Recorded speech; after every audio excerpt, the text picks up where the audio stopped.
اعوذ باللہ من الشیطان الرجیم، بسم اللہ الرحمن الرحیم۔ ناظرین محترم، السلام علیکم ورحمۃ اللہ وبرکاتہ۔ الحمدللہ، قرآن کریم کی تلاوت، ترجمہ اور تفسیر پر مشتمل اس مبارک پروگرام پیغام قرآن کے ساتھ میں ہوں آپ کا میزبان محمد رئیس احمد۔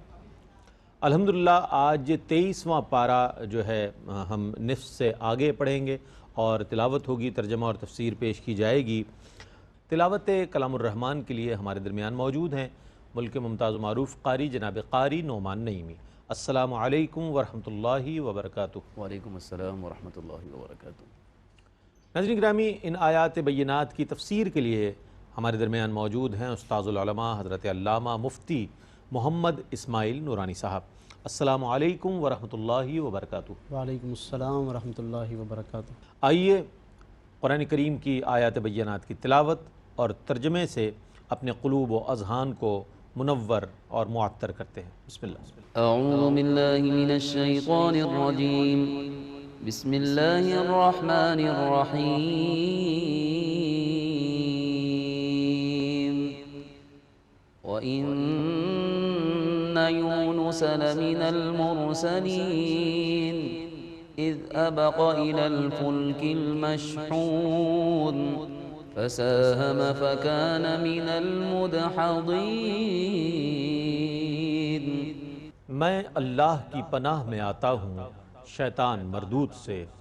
اللہ ہی کے نام سے شروع کرتا ہوں جو نہایت رحم فرمانے والا بہت مہربان ہے۔ اور بے شک یونس ضرور رسولوں میں سے ہیں، جب وہ بھاگ کر بھری ہوئی کشتی کی طرف گئے، پھر قرآن دازی ہوئی تو وہ مغلوبوں میں سے ہو گئے۔ فالتقمه الحوت وهو مليم فلولا أنه كان من المسبحين للبث في بطنه إلى يوم يبعثون۔ پس ان کو مچھلی نے نگل لیا، اس وقت وہ خود کو ملامت کرنے والے تھے، پس اگر وہ تسبیح کرنے والوں سے نہ ہوتے تو وہ ضرور روز حشر تک مچھلی کے پیٹ میں رہتے۔ فنبذناه بالعراء وهو سقيم وأنبتنا عليه شجرة من يقطين۔ سو ہم نے ان کو چٹیل میدان میں ڈال دیا اور وہ اس وقت بہت کمزور ہو چکے تھے، اور ہم نے ان پر بیل دار لوکی کا درخت اگا دیا۔ وَأَرْسَلْنَاهُ إِلَى 100,000 أَوْ يَزِيدُونَ فَآمَنُوا فَمَتَّعْنَاهُمْ إِلَى حِينٍ۔ اور ہم نے ان کو 1,00,000 یا اس سے زائد آدمیوں کی طرف رسول بنا کر بھیجا، سو وہ ان پر ایمان لائے تو ہم نے ان کو ایک معین مدت تک فائدہ پہنچایا۔ فاستفتهم ألربك البنات ولهم البنون أم خلقنا الملائكة إناثا وهم شاهدون۔ پس آپ ان سے پوچھئے کہ آپ کے رب کے لیے بیٹیاں ہوں اور ان کے لیے بیٹے ہوں، کیا ہم نے جب فرشتوں کو مؤنث بنایا تھا اس وقت یہ موجود تھے؟ ألا إنهم من إفكهم ليقولون ولد الله وإنهم لكاذبون۔ سنو، وہ اپنی افترا پردازی سے ضرور کہتے ہیں کہ اللہ کے ہاں اولاد ہوئی، اور بے شک وہ ضرور جھوٹے ہیں۔ أصطفى البنات على البنين ما لكم كيف تحكمون۔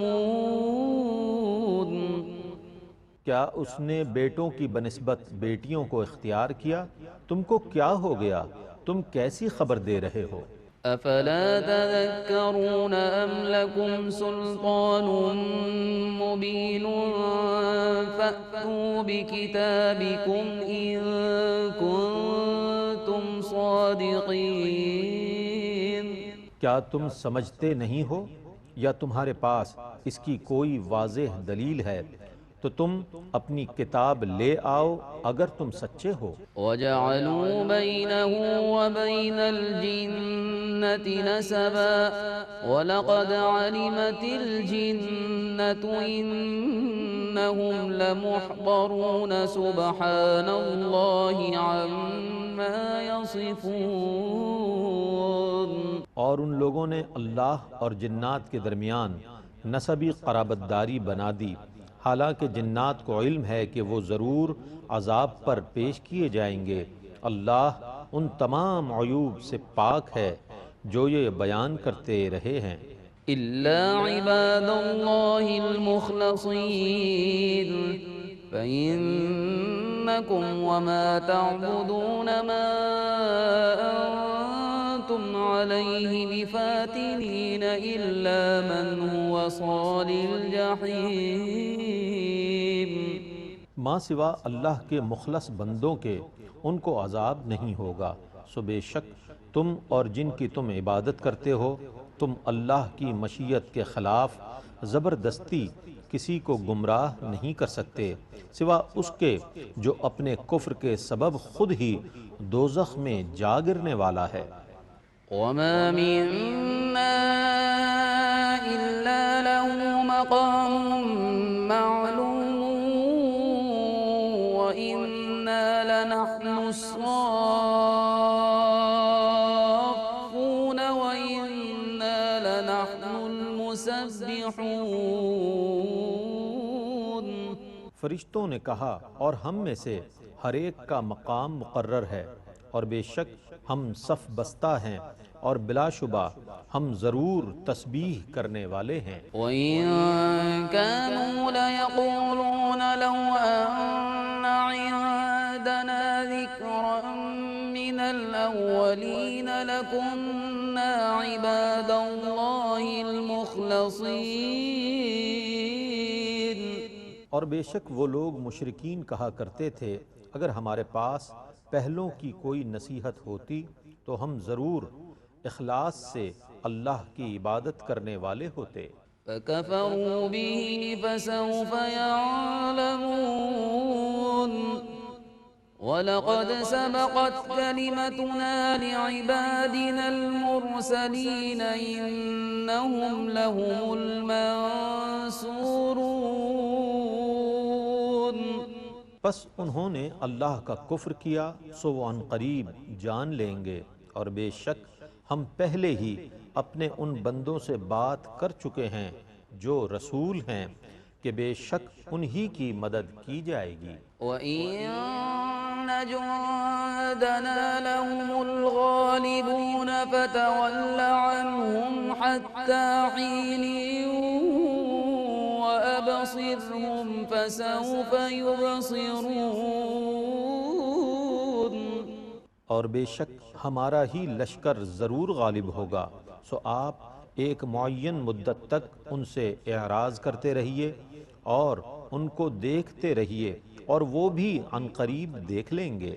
أَفَبِعَذَابِنَا يَسْتَعْجِلُونَ فَإِذَا نَزَلَ بِسَاحَتِهِمْ فَسَاءَ صَبَاحُ الْمُنذَرِينَ۔ کیا وہ ہمارے عذاب کو جلد طلب کر رہے ہیں؟ پس وہ عذاب جب ان کے صحن میں نازل ہوگا تو ان لوگوں کی کیسی بری صبح ہوگی جن کو عذاب سے ڈرایا جا چکا تھا۔ وَتَوَلَّ عَنْهُمْ حَتَّى حِينٍ وَأَبْصِرْ فَسَوْفَ يُبْصِرُونَ۔ اور آپ ایک معین مدت تک ان سے اعراض کرتے رہیے اور ان کو دیکھتے رہیے، اور وہ عنقریب دیکھ لیں گے۔ سبحان ربك رب العزة عما يصفون وسلام على المرسلين والحمد لله رب العالمين۔ آپ کا رب غالب ہے اور ہر اس عیب سے پاک ہے جس کو وہ بیان کرتے ہیں، اور رسولوں پر سلام ہو اور تمام تعریفیں اللہ ہی کے لیے ہیں جو تمام جہانوں کا رب ہے۔ بسم اللہ الرحمن الرحیم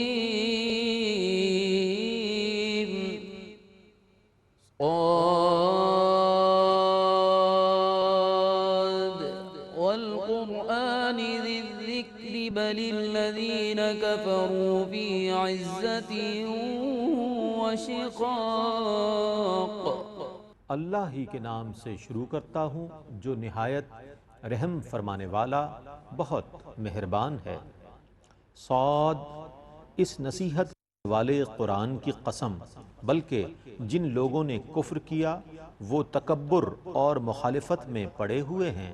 کم اہلکنا من قبلہم من قرن فنادوا ولا تحین مناص۔ ہم ان سے پہلے بھی بہت سی قوموں کو ہلاک کر چکے ہیں، انہوں نے بہت فریاد کی اور وہ وقت نجات کا نہ تھا۔ وعجبوا ان جاءهم منذر منهم وقال الكافرون هذا ساحر كذاب۔ اور کافروں کو اس پر تعجب ہوا کہ انہی میں سے ایک شخص عذاب سے ڈرانے والا آ گیا، اور کافروں نے کہا یہ جھوٹا جادوگر ہے۔ اجعل الآلہۃ الہا واحدا ان ھذا لشیء عجاب۔ کیا اس نے بہت سے معبودوں کو معبود واحد بنا دیا ہے؟ بے شک یہ بہت عجیب بات ہے۔ وانطلق الملأ منهم ان امشوا واصبروا على آلهتكم ان هذا لشيء يراد۔ کافروں کے سردار اس رسول کے پاس سے چلے اور کہا چلو اب اپنے خداؤں پر صبر کر لو، بے شک اس بات کا بھی کوئی معنی ہے۔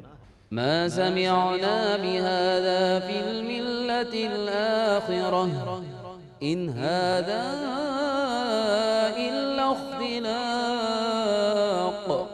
ہم نے یہ بات اس سے پہلے دین میں نہیں سنی، یہ صرف ان کی بنائی ہوئی جھوٹی بات ہے۔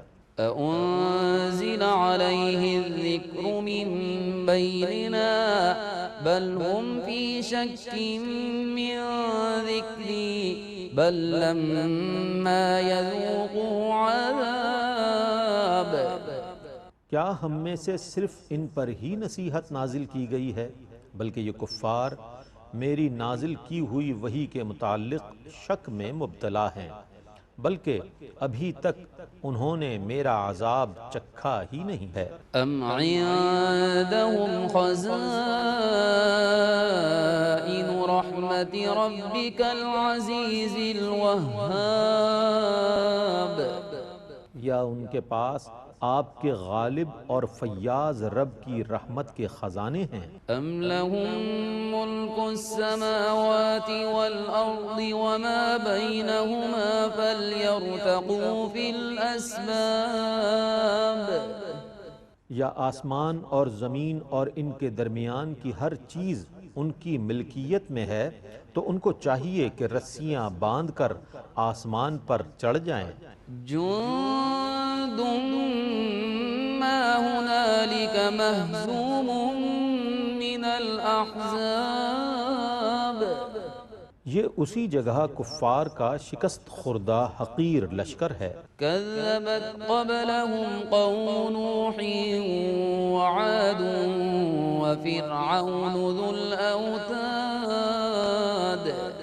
ان سے پہلے نوح کی قوم اور عاد اور میخوں والے فرعون کی قوم تکذیب کر چکی ہے۔ وثمود وقوم لوط واصحاب الایکہ اولئک الاحزاب۔ اور اور سمود اور لوط کی قوم اور اصحاب ایکا یہ کفار کے گروہ ہیں۔ إن كل إلا كذب الرسل فحق عقاب ان میں سے ہر گروہ نے رسولوں کو جھٹلایا تو ان پر میرا عذاب ثابت ہو گیا۔ وما ينظر هؤلاء إلا صيحة واحدة ما لها من فواق اور یہ کفار صرف ایک سخت چنگھاڑ کا انتظار کر رہے ہیں جس کے درمیان کوئی مہلت نہیں ہوگی۔ وقالوا ربنا عجل لنا قطنا قبل يوم الحساب اور انہوں نے کہا اے ہمارے رب ہمارا حصہ تو ہمیں روز حساب سے پہلے ہی جلد دے دے۔ اصبر على ما يقولون واذكر عبدنا داود ذا الأيد إنه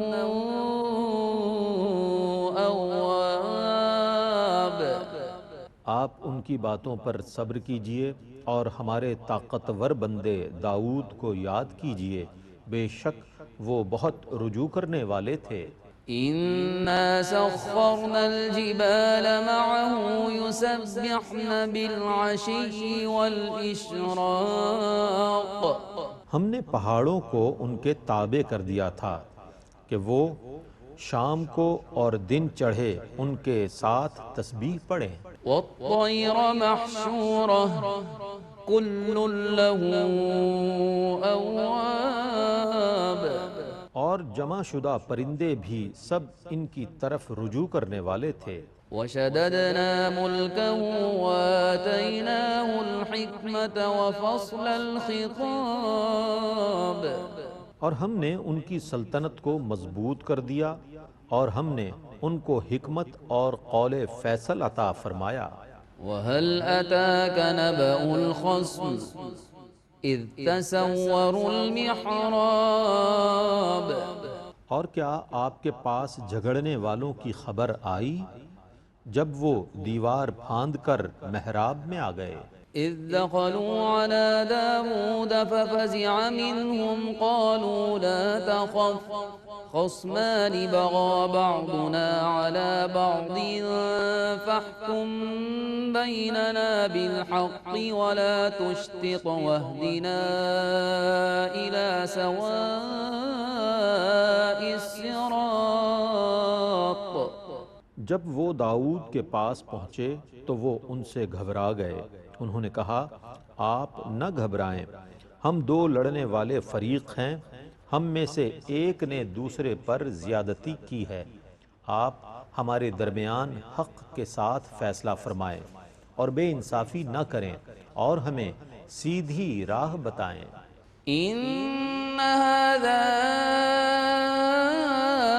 أخي له 99 نعجة ولي نعجة واحدة فقال أكفلنيها وعزني في الخطاب بے شک یہ میرا بھائی ہے، اس کے پاس 99 دمبیاں ہیں اور میرے پاس ایک دمبی ہے، اب یہ کہتا ہے کہ وہ ایک دمبی بھی مجھے دے دے اور مجھ پر بات میں دباؤ ڈال رہا ہے۔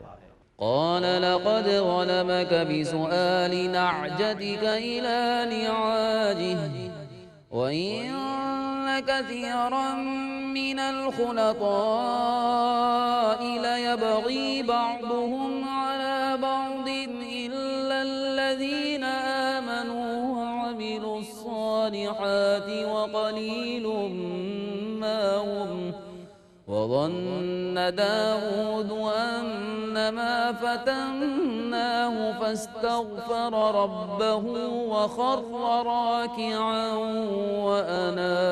وأناب داؤد نے کہا اس نے تجھ سے دمبی کا سوال کر کے تجھ پر ظلم کیا تاکہ اس کو اپنی دمبیوں کے ساتھ ملائے، اور بے شک اکثر شرکاء ایک دوسرے پر ضرور زیادتی کرتے ہیں سوا ان کے جو ایمان لائے اور انہوں نے نیک اعمال کیے، اور ایسے لوگ بہت کم ہیں۔ اور داؤد نے یہ گمان کیا کہ ہم نے ان کو آزمائش میں ڈالا ہے، سو انہوں نے اپنے رب سے مغفرت طلب کی اور سجدے میں گر گئے اور اللہ کی طرف رجوع کیا۔ فغفرنا له ذلك وإن له عندنا لزلفى وحسن مآب۔ تو ہم نے ان کی اس بات کو معاف کر دیا، اور بے شک ان کے لیے ہماری بارگاہ میں خاص تقرب ہے اور بہترین ٹھکانہ ہے۔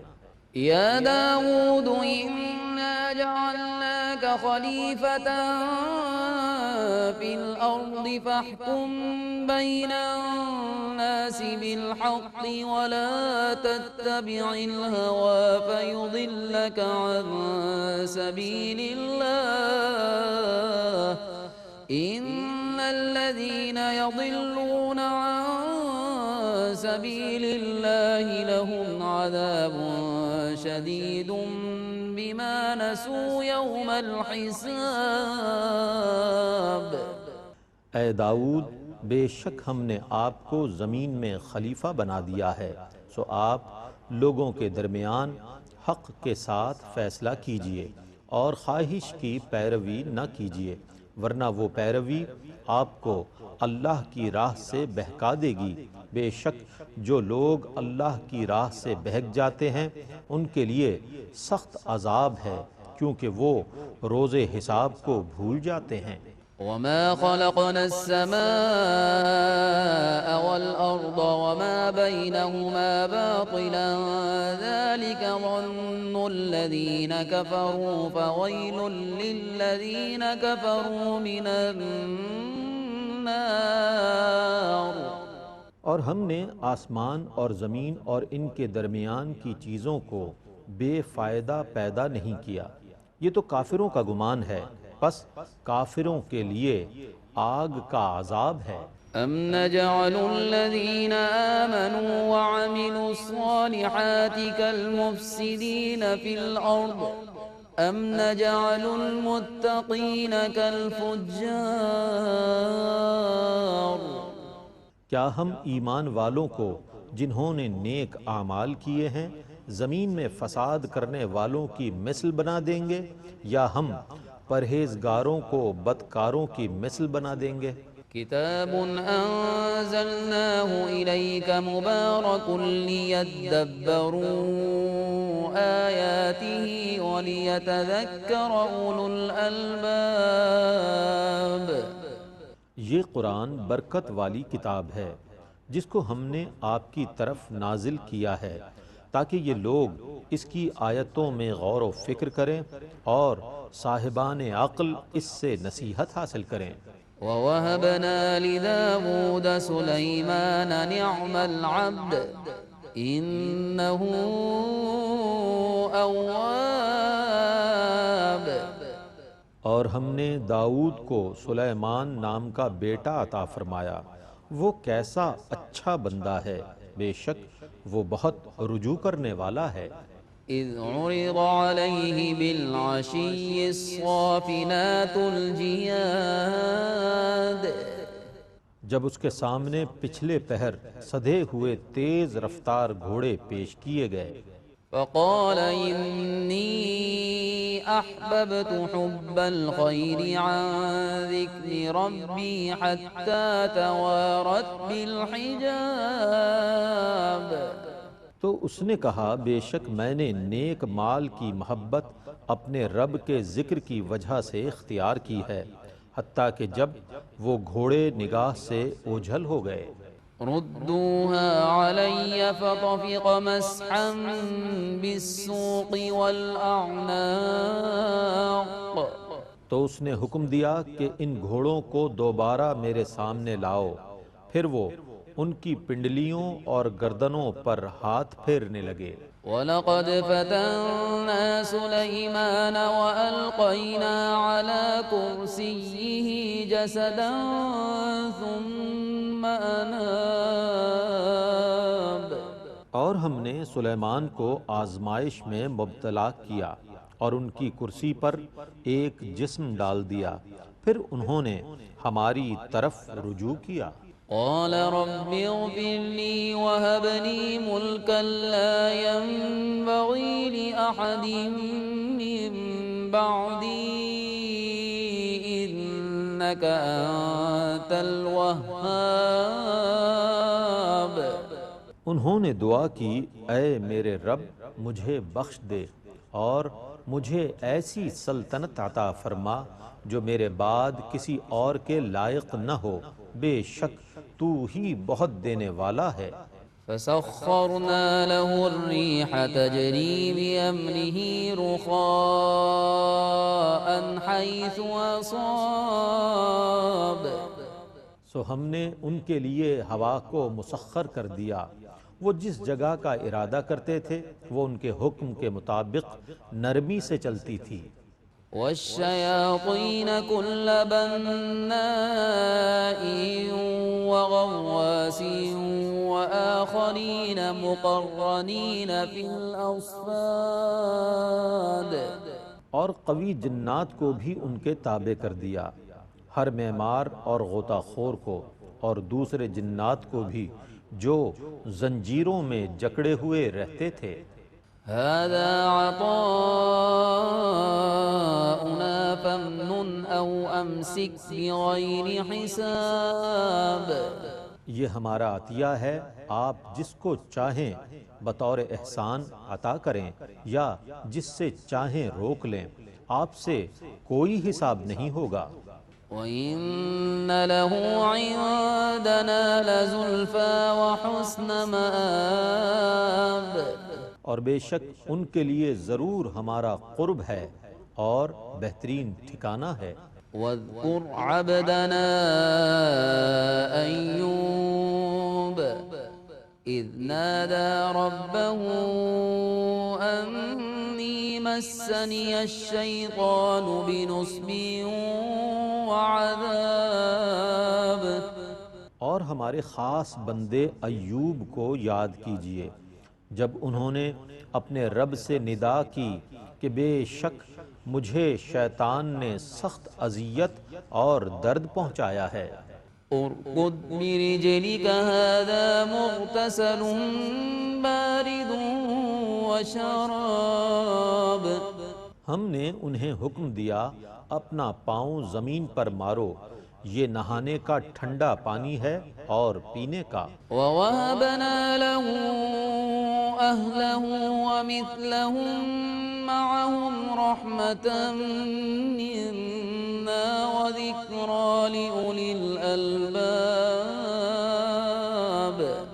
اور ہم نے انہیں ان کے گھر والے عطا فرما دیے، اور اتنے ہی اور ان کے ساتھ ہماری طرف سے رحمت اور عقل والوں کی نصیحت کے لیے۔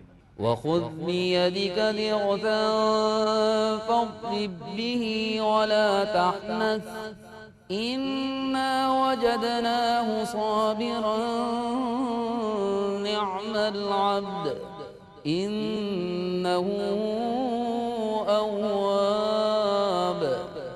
اور آپ اپنے ہاتھ میں تنکوں کی ایک جھاڑو لے کر ماریں اور اپنی قسم نہ توڑیں، بے شک ہم نے ان کو صابر پایا، وہ کیا خوب بندے ہیں، بے شک وہ بہت رجوع کرنے والے ہیں۔ واذكر عبادنا إبراهيم وإسحاق ويعقوب أولي الأيدي والأبصار۔ اور ہمارے دیگر خاص بندوں کو یاد کیجئے، ابراہیم اور اسحاق اور یعقوب کو جو قوت والے اور بصیرت والے ہیں۔ إنا أخلصناهم بخالصة ذكر الدار۔ ہم نے ان کو خالص آخرت کی یاد کے ساتھ چن لیا تھا۔ وَإِنَّهُمْ عِندَنَا لَمِنَ الْمُصْطَفَيْنَ الْأَخْيَارِ۔ بے شک وہ ہمارے نزدیک چنے ہوئے اور نیک ترین ہیں۔ وَاذْكُرْ إِسْمَاعِيلَ وَالْيَسَعَ وَذَا الْكِفْلِ وَكُلٌّ مِّنَ الْأَخْيَارِ۔ اور اسماعیل اور الیسع اور ذوالکفل کو یاد کیجئے، اور یہ سب نیک ترین ہیں۔ هَذَا ذِكْرٌ وَإِنَّ لِلْمُتَّقِينَ لَحُسْنَ مَآبٍ۔ یہ قرآن نصیحت ہے، اور بے شک اللہ سے ڈرنے والوں کے لیے ضرور اچھا ٹھکانہ ہے۔ جنات عدن مفتحة لهم الأبواب۔ وہ دائمی جنتیں ہیں جن کے دروازے ان کے لیے کھلے ہوئے ہیں۔ متكئين فيها يدعون فيها بفاكهة كثيرة وشراب۔ وہ ان میں تکیے لگائے ہوئے ہوں گے، وہ ان میں بکثرت پھلوں اور مشروبات کو طلب کریں گے۔ وعندهم قاصرات الطرف أتراب۔ اور ان کے پاس نیچی نظر والی ہم عمر حوریں ہوں گی۔ هذا ما توعدون ليوم الحساب۔ یہ وہ نعمتیں ہیں جن کا تم سے روز حساب کے لیے وعدہ کیا گیا تھا۔ ماشاءاللہ ناظرین، قرآن کریم کی تلاوت ترجمہ آپ تک پہنچا، اور آئیے تفسیر کے لیے ہم چلتے ہیں علامہ مفتی محمد اسماعیل نورانی صاحب کی جانب کہ ان آیات بینات کی تفسیر فرمائیں۔ جی حضرت بسم اللہ۔ بہت شکریہ۔ بسم اللہ الرحمن الرحیم، الحمدللہ رب العالمین، والصلاة والسلام علی اشرف الانبیاء وسید المرسلین۔ ناظرین کرام، آج کے اس پروگرام میں 23ویں پارے کے 9ویں رکوع سے الحمدللہ تلاوت کی گئی ہے، اور 13ویں رکوع کا نصف تلاوت کیا گیا ہے، اور اس کے ساتھ ہی جب 9ویں رکوع کی تلاوت مکمل ہوئی تو سورہ صافات بھی پایہ تکمیل کو پہنچی، اور پھر سورہ صافات کے بعد سورہ صاد کا آغاز کیا گیا ہے۔ 9واں رکوع جو 23ویں پارے کا 9واں رکوع ہے اور سورہ صافات کا آخری رکوع ہے، اس میں اللہ رب العزت نے گزشتہ آیات کے تسلسل میں حضرت سیدنا یونس علی نبینا علیہ السلام کا ذکر فرمایا ہے۔ جیسا کہ گزشتہ پروگرام میں ہم نے بیان کیا کہ سورہ صافات میں اللہ رب العزت نے کئی انبیاء علیہم السلام کا ذکر فرمایا ہے، اور ان انبیاء کے واقعات، اپنی قوم میں تبلیغ فرمانے کے لیے ان کی محنتیں، ان کا تسلسل اور دیگر ان کے فضائل و مناقب اللہ رب کریم نے بیان فرمائے ہیں۔ تو اسی میں حضرت یونس علیہ السلام کا ذکر خیر بھی فرمایا۔ اس کے ساتھ ہی پھر حضرت یونس علیہ السلام نے اپنی قوم کو جب ایک عرصہ دراز تک تبلیغ فرمائی اور قوم آمادہ تسلیم نہ ہوئی اور ایمان لانے پر آمادہ نہ ہوئی، تو ایک وقت ایسا بھی آیا کہ حضرت یونس علیہ السلام اپنی قوم سے ناراض ہو کر الگ ہو گئے، قوم کو چھوڑ کر آپ تشریف لے گئے، اور چونکہ اس وقت ایک خاص کیفیت میں آپ نے یہ فیصلہ کیا تھا، اللہ رب العزت کی طرف اس وقت رجوع آپ نے نہیں کیا، اور اس کی وجہ سے آپ ایک طرف از خود گویا فیصلہ فرما کر آپ ایک طرف ہو گئے، اور پھر اس کے بعد اللہ رب العزت نے اس قوم کو پیچھے ایمان لانے کی توفیق عطا فرما دی، اور یعنی کہ جب کچھ عذاب کے بادل منڈلانے لگے اور انہیں توجہ ہو گئی، تو ایسی توجہ حاصل ہوئی کہ جس کے بعد وہ تائب ہو گئے اور ایمان لانے پر آمادہ ہو گئے۔ ادھر حضرت یونس علیہ السلام نے اپنی طبیعت میں خاص کیفیت محسوس کی کہ اب اس وقت قوم کے سامنے کس طرح جایا جائے جبکہ وہ ایمان لانے پر آمادہ ہو گئے ہیں۔ چنانچہ آپ سمندر کی طرف گئے اور ایک کشتی کے اندر سوار ہو گئے، جس کو پھر قرآن کریم نے بیان فرمایا کہ اذ ابق الی الفلک المشحون، کہ آپ ایک بھری ہوئی کشتی میں آپ سوار ہو گئے۔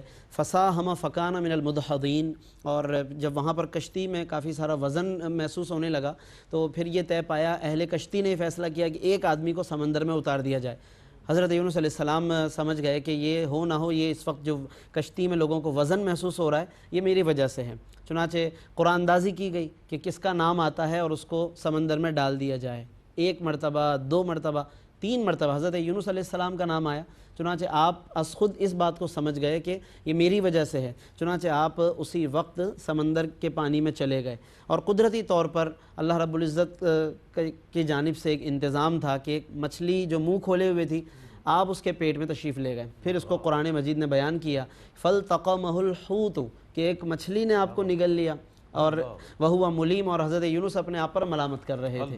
لیکن اس کے ساتھ ساتھ اس مچھلی کے پیٹ میں اندھیروں کے اندر بھی آپ دیکھیے اللہ کے پیغمبر کا انداز، رجوع الی اللہ کی کیفیت دیکھیے کہ قرآن پھر آگے بیان فرماتا ہے کہ فَلَوْلَا أَنَّهُ كَانَ مِنَ الْمُسَبِّحِينَ اگر حضرت یونس علیہ السلام تسبیح کرنے والے نہ ہوتے، تسبیح نہ کرتے، لَلَبِثَ فِي بَطْنِهِ إِلَىٰ يَوْمِ يُبْعَثُونَ تو قیامت تک وہ مچھلی کے پیٹ میں رہتے۔ تو پھر اسی کی تشریح ہمیں سورہ انبیاء میں ملتی ہے 17ویں پارے میں، کہ جہاں پر وہ تسبیح بھی بیان کر دی، جس کو آج ہم آیت کریمہ کے نام سے یاد کرتے ہیں، لا الہ الا انت سبحانک انی کنت من الظالمین۔ تو یہ 17ویں پارے میں اسی واقعے کی ناظرین تفصیل موجود ہے کہ جہاں پہ یونس علیہ السلام نے مچھلی کے پیٹ میں یہ آیت مبارکہ پڑھی، اللہ کو یاد کیا، لا الہ الا انت سبحانک انی کنت من الظالمین، اور پھر اللہ رب العزت نے آپ کو مچھلی کے پیٹ سے نجات عطا فرمائی۔ چونکہ جسم کافی گداز ہو چکا تھا، اور جب باہر تشریف لائے تو ایک آپ کی جسم پر ایک کیفیت ایسی طاری تھی کہ جس کی وجہ سے آپ کو فوری طور پر کچھ ڈھانپنے کی بھی ضرورت تھی، کچھ ہلکی نرم غذا کی بھی ضرورت تھی۔ تو قرآن نے یہ ساری کیفیت بیان فرمائی کہ جب ہم نے انہیں ایک بیابان یا ایک کھلی جگہ پر انہیں سمندر سے نکال دیا تو فرمایا کہ ہم نے وہاں پر ایک ان کے لیے لوکی کا ایک بیلدار درخت اگا دیا۔ یہاں سے لوکی کی فضیلت کی طرف بھی گویا کہ اشارہ کیا گیا ہے۔ آقائے دو عالم صلی اللہ علیہ وسلم نے بھی اس غذا کو پسند فرمایا۔ حضرت انس فرماتے ہیں کہ نبی کریم صلی اللہ علیہ وسلم کو میں نے دیکھا کہ جب لوکی والا سالن لایا جاتا تو آپ صلی اللہ علیہ وسلم لوکی کے ٹکڑوں کو تلاش کیا کرتے تھے اور اس کو تناول فرمایا کرتے تھے۔ تو یہاں پر خاص طور پر اس کا ذکر قرآن کریم نے فرمایا حضرت یونس علیہ السلام کے لیے، اور اس کے پتوں سے آپ نے اپنے جسم کو بھی ڈھانکا، اور سورج کی تپش والی شعاؤں سے بچ گئے، مکھی اور مچھروں سے بھی، اور کھانے کے لیے وہ خوراک بھی آپ کو لوکی کی صورت میں میسر آئی۔ پھر اس کے بعد اللہ رب العزت نے آپ کو قوم کی طرف دوبارہ بھیجا جو کہ 1 لاکھ یا اس سے بھی زیادہ تھے جو ایمان لا چکے تھے، اور بھرپور طریقے سے قوم میں آپ کا استقبال ہوا، ویلکم ہوا۔ یعنی گویا کہ اللہ رب العزت نے اس دوران قوم کے اندر ایک ایسا میدان تیار کر دیا حضرت یونس علیہ السلام کے لیے، اور یہ گویا کہ ہر واقعے میں جیسے کہتے ہیں حکمت ہوتی ہے۔ حضرت یونس علیہ السلام کا یہ واقعہ، اس میں بھی ایسے ناظرین بہت سارے میسیجز ہیں، پیغامات ہیں جس میں ہمیں غور کرنے کی ضرورت ہے۔ پھر اس کے ساتھ اللہ رب العزت نے توحید کو بیان فرمایا ہے، اور کفار قریش جو الزامات لگاتے تھے، کبھی فرشتوں کو اللہ کی معاذ اللہ بیٹیاں کہا، اور کبھی اللہ کی توحید پر کچھ انہوں نے خدشات پیدا کیے، کبھی جنات کا کوئی رشتہ ثابت کرنے کی کوشش کی اللہ تعالیٰ سے، ان تمام باتوں کو رد کیا۔ اور پھر فرشتے جو کہ اللہ رب العزت کی نورانی مخلوق ہیں، ان کے جملے بیان کیے کہ فرشتے کیا کہتے ہیں، وَإِنَّا لَنَحْنُ الصَّافُّونَ وَإِنَّا لَنَحْنُ الْمُسَبِّحُونَ، ہم تو خود صف بستا رہتے ہیں اللہ کی بارگاہ میں، ہم تو خود بندے ہیں اس کے، اور یہ کفار ہمیں ہی اللہ کا شریک ٹھہرا رہے ہیں۔ تو فرشتوں کو گویا کہ یہ اللہ رب العزت نے ان کے ذریعے یہ جملہ بیان کروایا، اور ان کے ذریعے اعلان کروایا کہ وہ خود تسبیح کرنے والے ہیں، صافون صف بستہ ہیں، مسبحون ہیں۔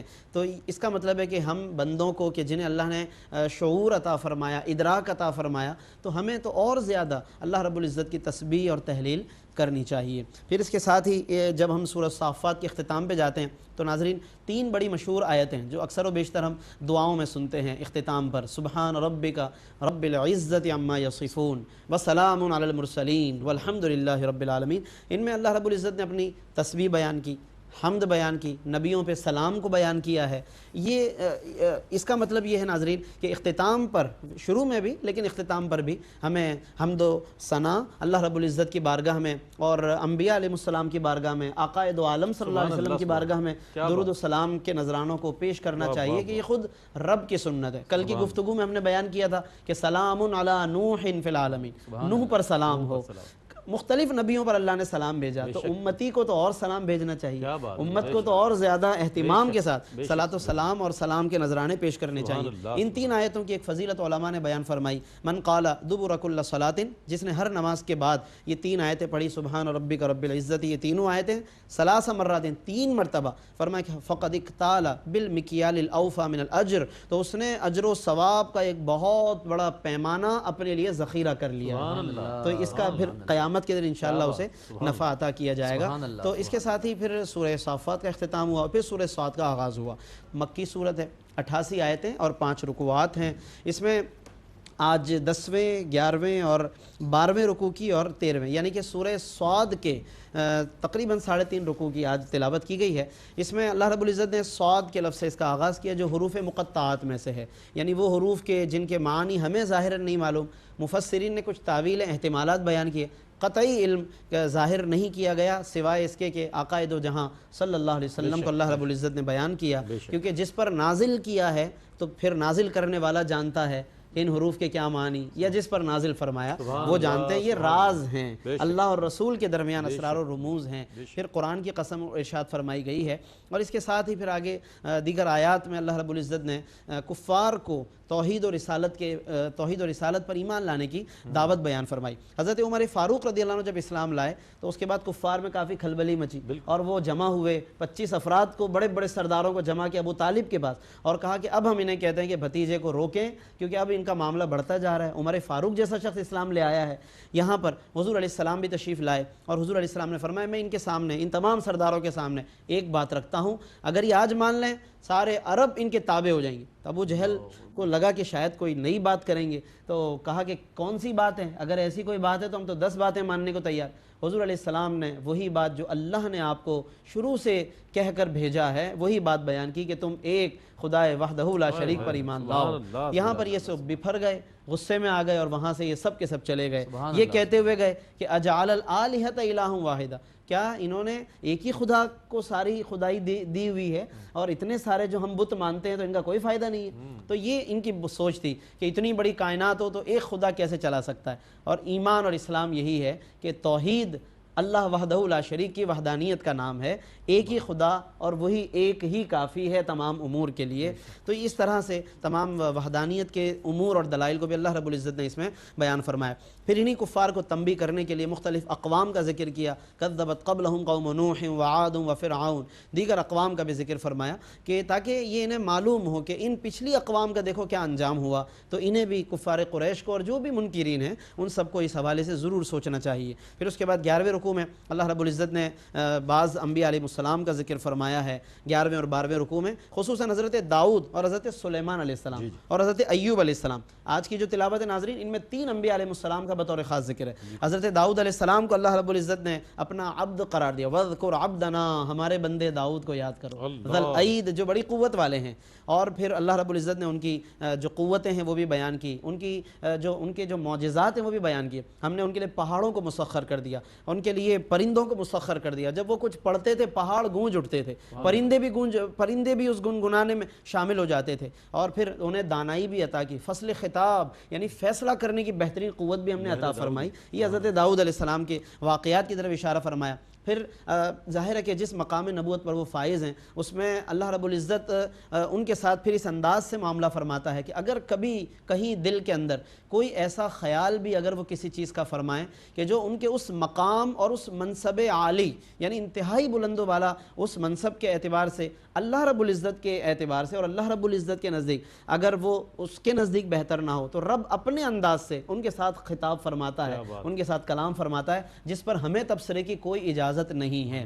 یہ بھی مقام ادب ہمیں سمجھنا چاہیے۔ حضرت داؤد علیہ السلام کے چونکہ بعض واقعات کی طرف اشارہ ہے، وقت میں اتنی گنجائش نہیں کہ اس واقعے کی تفصیل میں ہم جائیں، لیکن رب العزت نے کچھ ایسی امور کی طرف اشارہ فرمایا۔ لیکن یہاں پر میں صرف ایک اصولی بات عرض کر رہا ہوں کہ انبیاء علیہ السلام کے تعلق سے بعض ایسے واقعات کے جو ان کے مقام نبوت کے لحاظ سے اللہ رب العزت نے ان کے ساتھ اپنی شان کے مطابق ان سے کلام اور خطاب فرمایا، تو کسی بندے کو یا امتی کو اس پر تبصرہ کرنے اور اس پر ایسا کوئی کلام کہ جو مقام نبوت کے خلاف ہو، قطعاً کرنے کی اجازت نہیں ہے۔ ہم ظاہر ہے کہ جو ظاہر آیات ہیں اس کے مطابق ایمان لانے کے پابند ہیں، اور بہتر سے بہتر تعویل کرنے کا ہمیں حکم دیا گیا تاکہ ان کا ادب برقرار رہے۔ پھر اس کے ساتھ ہی ناظرین حضرت داؤد علیہ السلام کے دیگر جو منصب خلافت ہیں اور ان کے فضائل ہیں اس کو بھی بیان کیا، اور جس واقعے کا میں نے اختصاراً اشارہ کیا ناظرین اس کو بھی قرآن نے جب بیان کیا تو آخر میں کیا فرمایا، وَإِنَّ لَهُ عِندَنَا لَزُلْفَىٰ، کہ بے شک داؤد علیہ السلام کا ہمارے ہاں بہت قرب کا مقام ہے، وحسن مآب، اور بہترین انجام ہے ان کا۔ تو جب قرآن ان کو لزلفا وحسن مآب کہہ رہا ہے تو ظاہر ہے کہ یہ ایک بہت بڑا انعام و اکرام ہے سیدنا داؤد علیہ السلام کے لیے۔ پھر اس کے بعد حضرت سلیمان علیہ السلام کا مقام و مرتبہ بیان کیا گیا۔ آپ کے ساتھ بھی کئی واقعات پیش آئے، ان میں سے خاص طور پر ایک موقع ایسا آیا کہ جب جو بھی آپ کے پاس گھوڑوں کی ایک بڑی تعداد تھی جہاد کے لیے اور مختلف امور کے لیے، اللہ رب العزت نے جو آپ کو اموال عطا فرمائے، ایک دن اپنے گھوڑوں کو دیکھنے میں مشغول تھے، بہت حسین و جمیل گھوڑے، اور اس میں ایسا ہوا کہ عصر کی نماز کا وقت حتیٰ توارت بالحجاب، کہ سورج غروب ہونے کے قریب ہو گیا اور وہ وقت نکل گیا۔ حضرت داؤد علیہ السلام کو سلیمان علیہ السلام کو اس پر بہت ملال ہوا، اور یہ ایک اللہ کے نبی کی شان دیکھیے کہ ایک معمولی سے وقت کے لیے بھی اگر کچھ ایسا معاملہ پیش آیا کہ وہ عبادت کو اس پورے طریقے سے انجام نہ دے پائے تو دل میں اتنا ملال ہے، اتنا رنج و ملال ہے کہ جیسے آج کی دنیا میں لوگوں کو کسی دنیا کی کسی دولت کے چلے جانے پر ہوتا ہے، اللہ والے وہ دنیا کی دولت کے جانے پہ نہیں بلکہ اللہ سے اگر کبھی کوئی دوری ان کے گمان میں ہو جائے تو وہ اس کے لیے ملال اپنے اندر محسوس کرتے ہیں۔ حضرت سلیمان علیہ السلام نے پھر ان گھوڑوں کو دوبارہ طلب کیا اور اس کے بعد پھر ان کو ذبح کرنے کا حکم دیا، یعنی قربانی دے دی گئی گویا کہ جس چیز سے میں غافل ہو رہا ہوں اس کو قربان کر دو اللہ کے راستے میں، ان کا گوشت کھلا دیا گیا، قربان کر دیا گیا۔ تو یہ لیکن اس کے اندر ناظرین اس واقعے میں اور بھی تاویلات مفسرین نے بیان فرمائی۔ یہ ایک قول جس کو حدیث سے بھی طبرانی کی کچھ روایات ہیں اس سے تائید حاصل ہے، اس لیے ہم نے اس کے مطابق عرض کیا ہے۔ باقی اور بھی سلیمان علیہ السلام کے مقامات ہیں، اللہ نے ہوائیں ان کے لیے مسخر فرما دی، جنات کو ان کے تابع کر دیا، لیکن اس کے ساتھ ساتھ کمال دیکھیے، فرمایا ھذا عطاؤنا، اے سلیمان یہ ہماری عطائیں ہیں، فمنن او امسک، آپ چاہیں کسی کو دیں چاہیں روک کے رکھیں۔ اس سے اختیارات نبوت پر بھی استدلال کیا علماء نے۔ آیت نمبر 39 ہے ناظرین سورہ صاد کی، فرمایا کہ اختیار ہے آپ کو، آپ اپنے پاس رکھیں یا کسی کو عطا کریں۔ جب سلیمان علیہ السلام کے اختیارات کا یہ عالم، تو سوچئے کہ جو سلیمان کے بھی نبی ہیں، آقا دو عالم حضرت محمد مصطفیٰ صلی اللہ علیہ وسلم، ان کے اختیارات کا کیا عالم کہ جنہیں انا آتینا کل کوثر کہہ کر ساری کثرتیں اللہ نے دے دی، تو پھر ان کے لیے جب یہ فمنن کا لفظ آئے گا گویا کہ انہیں گویا کہ اللہ رب العزت نے جو اختیارات دیے ہیں تو پھر اس کا کیا انداز ہوگا۔ اس لیے خود فرماتے ہیں انا قاسم، کہ میں تو قاسم میں نعمت بن کر آیا ہوں۔ اور ناظرین اس کے ساتھ ہی پھر 13ویں رکوع میں حضرت ایوب علیہ السلام کا ذکر ہے، لیکن چونکہ 13واں رکوع جاری ہے اس کی تلاوت، تو جب اگلے پروگرام میں ہم 13ویں رکوع کی تکمیل بھی کریں گے تلاوتاً، تو اسی میں حضرت ایوب علیہ السلام کا انشاءاللہ ذکر خیر کریں گے۔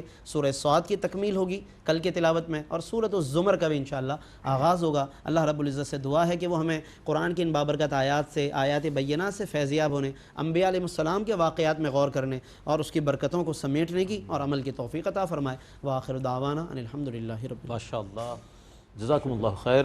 ماشاءاللہ مفتی صاحب نے بہت عمدہ انداز میں تفسیر فرمائی اور جو آیات بینات تلاوت کی گئی ان کا ترجمہ اور تفسیر آپ تک پہنچا۔ اس کے ساتھ ہی اپنے میزبان محمد رئیس احمد کو اجازت دیجیے۔ اللہ حافظ۔